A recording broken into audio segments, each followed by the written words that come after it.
Alright, so evaluating trig expressions. We will work through 3 examples together. So before we get to evaluating trig expressions, let's just remember what it's like to just evaluate an algebraic expression. So when you evaluated algebraic expressions, they look like this. If n equals 3, find 2n plus 1. You've done things like that before in your life, right? Do we all know the answer 7? Okay, so we're not worried about the answer, but what's the process? How did you get to the 7? We did substitution, right? We know that n is equivalent to 3, so we took that value for 3 and we substituted it into our expression, and we got 2 times 3 plus 1. Then we followed our order of operations and we got to 7. So we're going to do a similar process, but with trig expressions. Okay? So our first problem says if the cosecant of theta equals 7/4, find the sine of theta.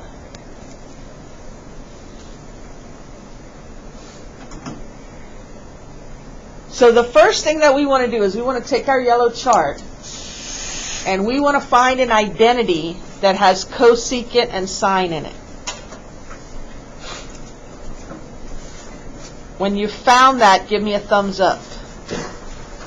Cosecant and sine. Alright, I see 2 thumbs up. See 3, 4, 5, 6, 7, 8, 9. Alright. You see right here it says sine theta equals 1 over cosecant theta? So that's an identity. That's a true fact. We're going to write that down. Sine theta is equal to 1 over cosecant theta. Now, just like in our algebraic expression up here, we substituted the 3 in place for the n. We are now going to come and substitute the 7/4 in place for the cosecant theta. So it will read sine theta equals 1 over 7/4. Right? We're just doing a substitution.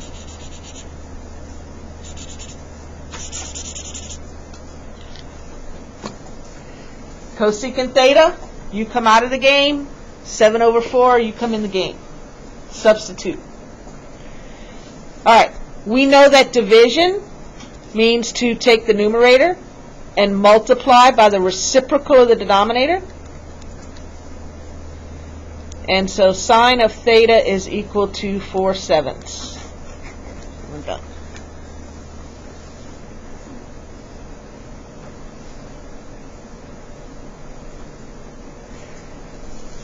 Alrighty, example 2. If the cotangent of x, so sometimes you'll have theta as your angle variable. Some other resources might use x, so just so that you're familiar seeing both.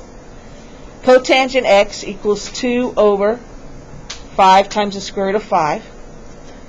And the sine of x is equal to the square root of 5 over 3. We are to find the cosine of x. The square root of 5 or square root of 3 over 3? Thank you. It is square root of 5 over 3.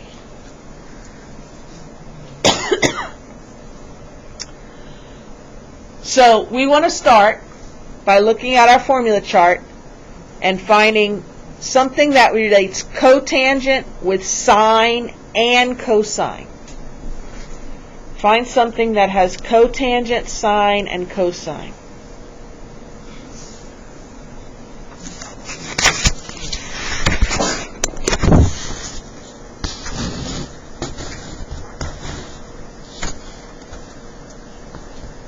I see a few people have found it.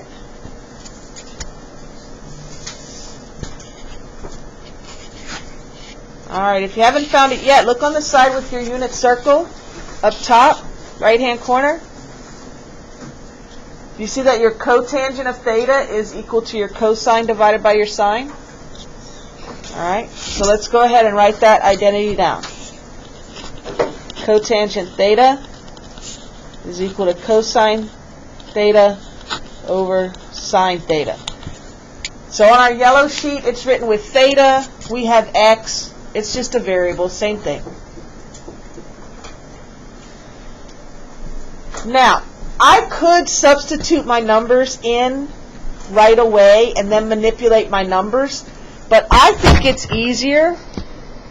Remember, what I am trying to find this time is I'm trying to find cosine theta. So I think it's easiest to get that guy by itself before I plug in a bunch of square roots. That's my personal opinion. So I'm going to come right here and I'm going to multiply by sine theta on both sides.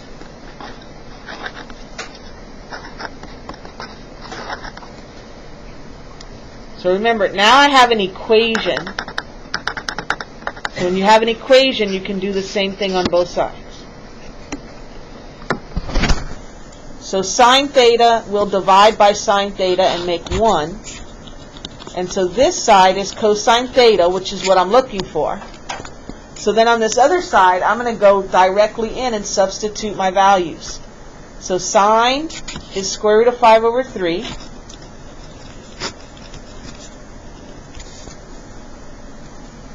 Cotangent is 2 divided by 5 square roots of 5.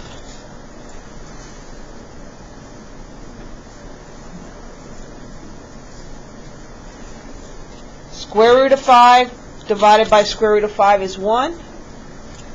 And so 2 over 15 is equal to my cosine of theta.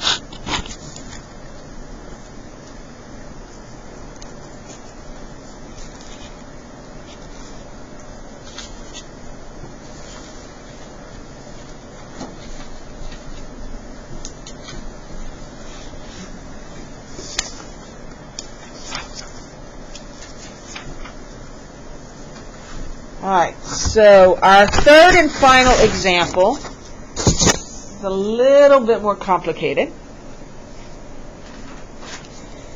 This one says, if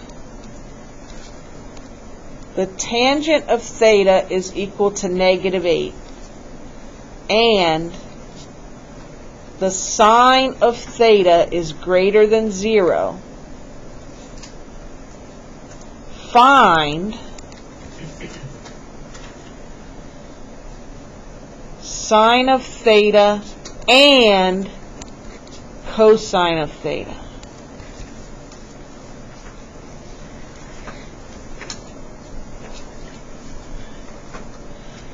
So I know the value for tangent. So obviously I need to have a formula that's got tangent in it. So I start looking. You know, the first one that usually catches my attention with tangent is right here. Tangent equals sine over cosine. Oh, that's what I need to know. I need to know sine and cosine. But hold up, wait a minute. How am I going to use this if my numerator and my denominator are both unknown? I can't solve one equation with two unknown values. So this might look very useful at first, but it's not. So what else do we have that's got tangent in it?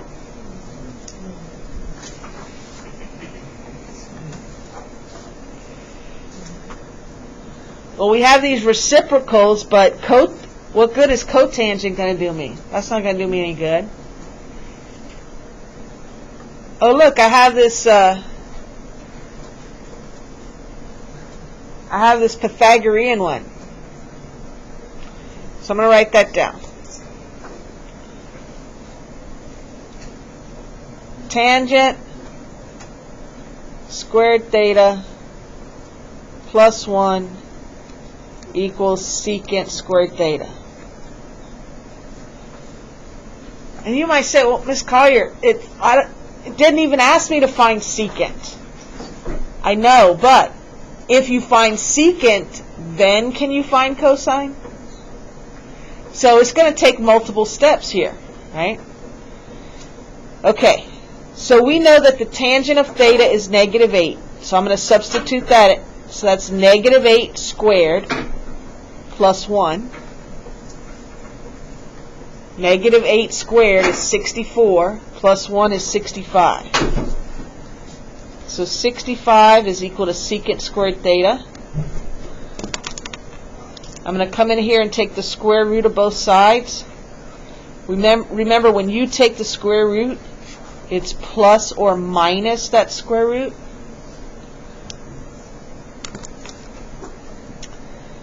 So secant theta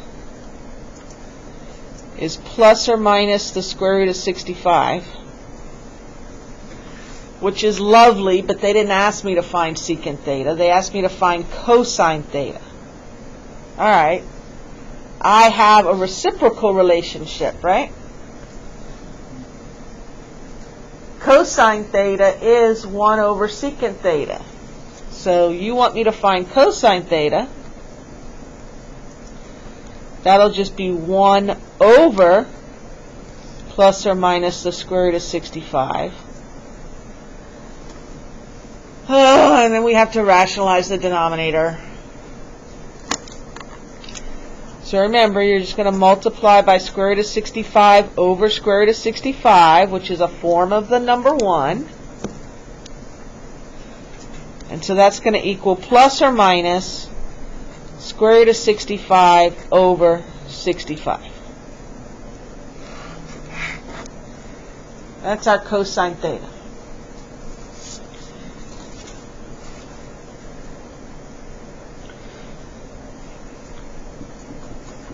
But we can be more specific than this. We don't need to have this plus or minus thing happening.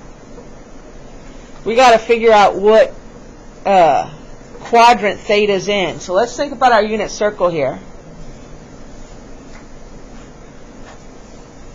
And they told us sine of theta is greater than 0. So sine of theta is positive. Where do you have positive sine values? Quadrant 1 and quadrant 2. Right? Your sine is your y value. So I've got to be in quadrant 1 and quadrant 2, or quadrant 2. So in quadrant 1, my cosine is positive, my sine is positive. So my tangent would be a positive divided by a positive. My tangent would be positive, but what do I know about my tangent? Negative. It's negative, so I'm not in quadrant 1. So in quadrant 2, my cosine is positive and my sine is negative. And so when I do sine over cosine, my tangent is negative. So that means my cosine is not going to be negative. It's going to be positive because I have to be here in quadrant 2. So I can eliminate that one, and it's just going to be positive. So now I have a unique value for cosine. No, I wrote that backwards, didn't I, guys? Yeah. I'm so sorry. It's Friday afternoon. Cosine is negative, sine is positive, so this guy is negative because your cosine is negative. Make sure you fix that.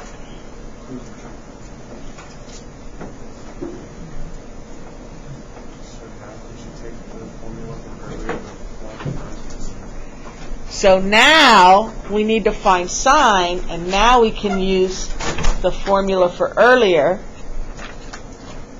Tangent theta equals sine over cosine.